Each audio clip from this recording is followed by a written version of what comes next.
Okay, I want to start. We've got 5 former football players who are graduating on Friday, and I'd be remiss if I didn't take an opportunity to talk about, our mission is not just about, our current players, it's about former players and reaching out to our former players and making sure that reaches them as well in terms of assisting them and building a bridge so they can come back and graduate as well. Jay Ward, Jacoby Stevens, Grant Delpit, um, uh, Trindon Holloway, and Kentravius Aubrey are all going to be graduating from LSU, and we're proud of those 5 for sticking to their commitment of earning their degree and being part of what we believe is our mission here, and that is graduating champions. So I wanted to take this opportunity to congratulate those 5. And again, it's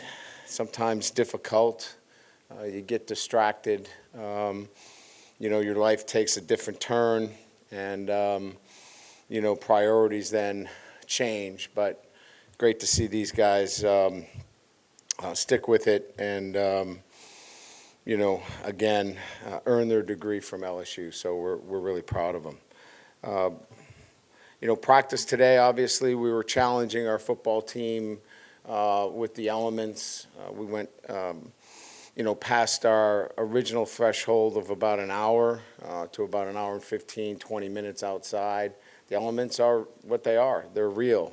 But my sense is that we need to continue to add on to our exposure outside and, build a mindset that, obviously allows us to fight through those times that, mentally, we could possibly lose our concentration because of the environment.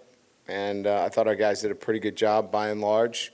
In particular, the last couple of periods were a blitz pickup period, which requires a lot of intensity and focus and concentration. I thought they did a really good job. So made some progress from yesterday in terms of the way we practiced, and that's what you're looking for. So I'm pleased with the progress that they made from yesterday to today. Again, we got a long way to go. We've got to continue to work on our conditioning level in these elements, and looks like the weather is going to cooperate. Looking at the long-range weather, I think we're in for a very warm August. So I think this is going to continue, and we'll be smart. We'll be careful with our guys, but we're going to continue to build on what we need to do to be ready for, our opener in Orlando, which I can guarantee is going to be extremely warm. So with that, I'll open up to questions. Hey, Coach, over here. Matthew Bruni with On 3. The cornerback position with guys like Ashton Stamps, LaTerrence Welsh getting reps, Deuce Chestnut, just what have you seen from all of them as you continue to evaluate? Yeah, I think I see what you guys see. I mean, I think that, Deuce is a guy that's got a lot of football, Power 5 football.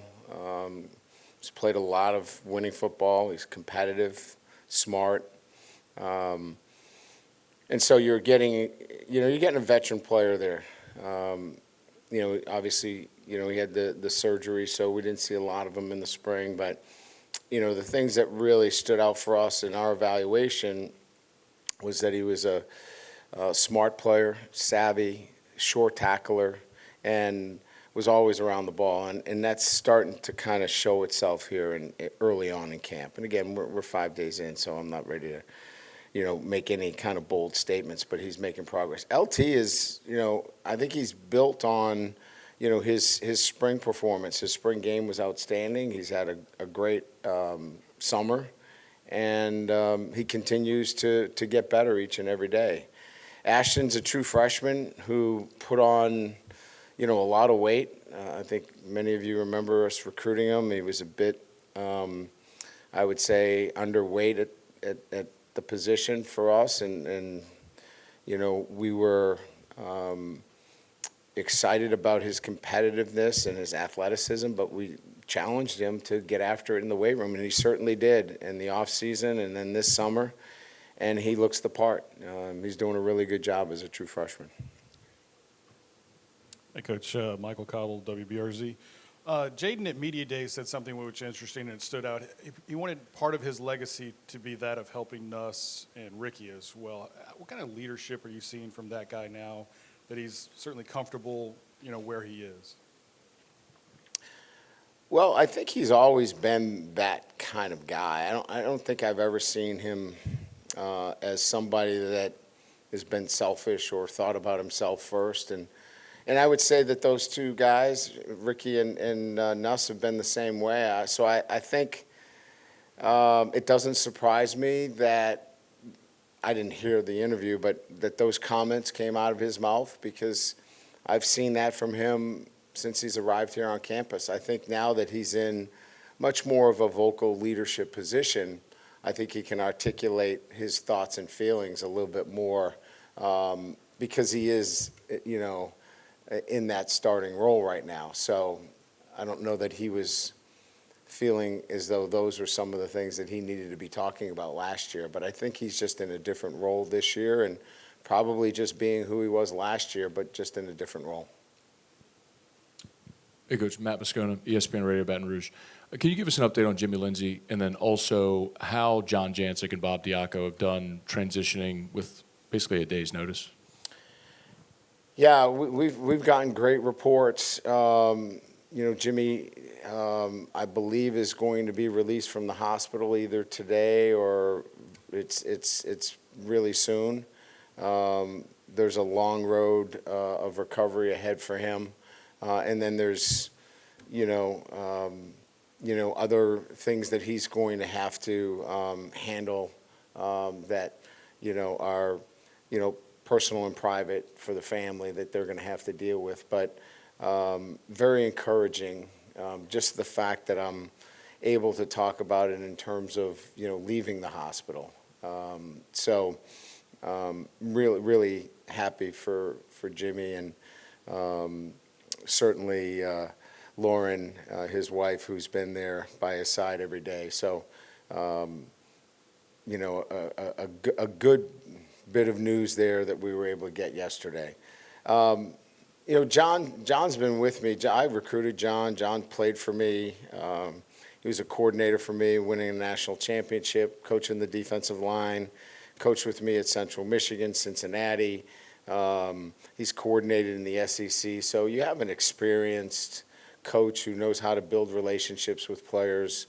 I don't think we miss a beat there at all. Excited about his ability to teach the techniques, and he works really well with Matt too. So you have not only somebody that has the experience, but we saw what he did with really working as an analyst, but really had Harold, excuse me, and working with Harold Perkins last year. I think you would say he did a pretty good job. So I feel really good about that.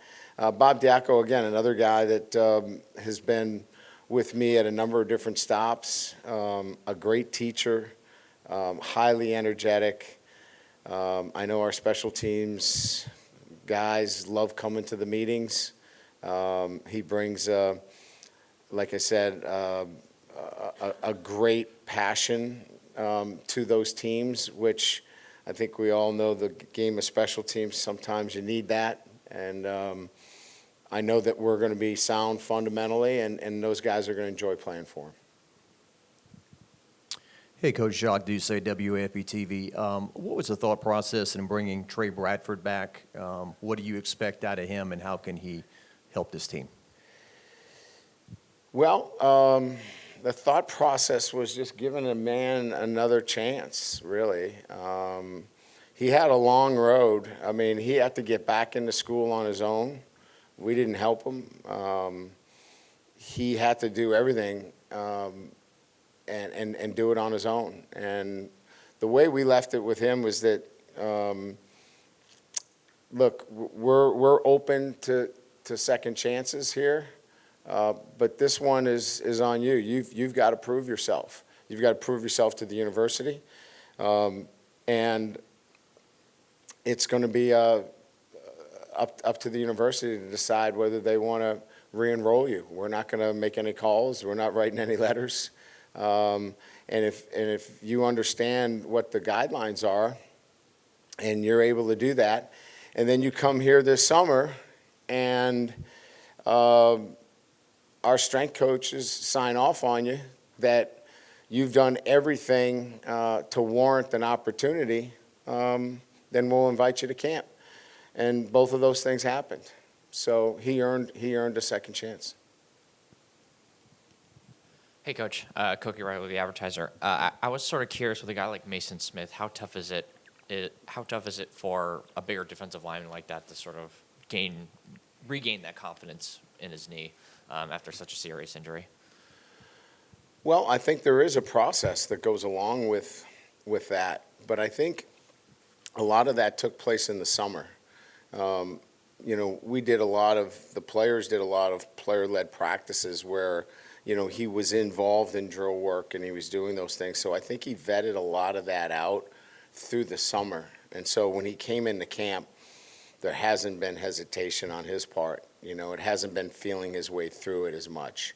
I'm sure there's going to be some, feeling his way out when it's the first game, over a year. But in answering your question, I think a lot of that hesitation has diminished because of what he did throughout the summer. Do you think that explosiveness is back from just what you've seen over the last with yourself? He looks pretty darn good to me, yeah. Hey, Brian. Sheldon Mickles at The Advocate. I know Thursday we talked to you about your young tight ends, and you only had one practice. Now that you have five in, what do you see about the younger guys other than Mason Taylor? Yeah, I mean, including Mason Taylor, obviously Mason is back after the surgery where, you can see the potential that he has to be, an All-American type player at that position. He's smart, runs well, great hands, understands the blocking schemes. And then you look at, a bunch of younger players that all have, a huge upside, and they all are a little bit different. Mark Way, obviously caught the ball very well today, but, he's physical in line, and he gives you that version. I think you look at Pimpton and the size jumps out at you and the range, the catching range. I think all of them bring a little bit something different to the table. But all have made great progress, and I think in some fashion, depending on game plan and what we're doing, that they'll all get a chance to compete for us. Coach Bryce Kuhn, 24/7 Sports. We talked with Mason yesterday, and he mentioned something that kind of stood out was being where your feet are. And is that a theme for this team? Is that something that you're kind of preaching of when talking about the outside noise, but just kind of being where you are today and worrying about that? Yeah, I mean, it's impossible today when you think about NIL and gambling and transfers and all that swirling. It's hard to even, get into a process on a day-to-day basis if you're distracted from even getting there with all that's going around you. So we've made, I would say, a point on a day-to-day basis of making sure our players know why they're here. Why are you here? If it's to chase NIL, if it's to do these things that are on the peripheral, then you're going to be distracted from the ultimate goal, and that is to graduate and win a championship. So what centers you? And to me, what centers these guys is their values and their goals.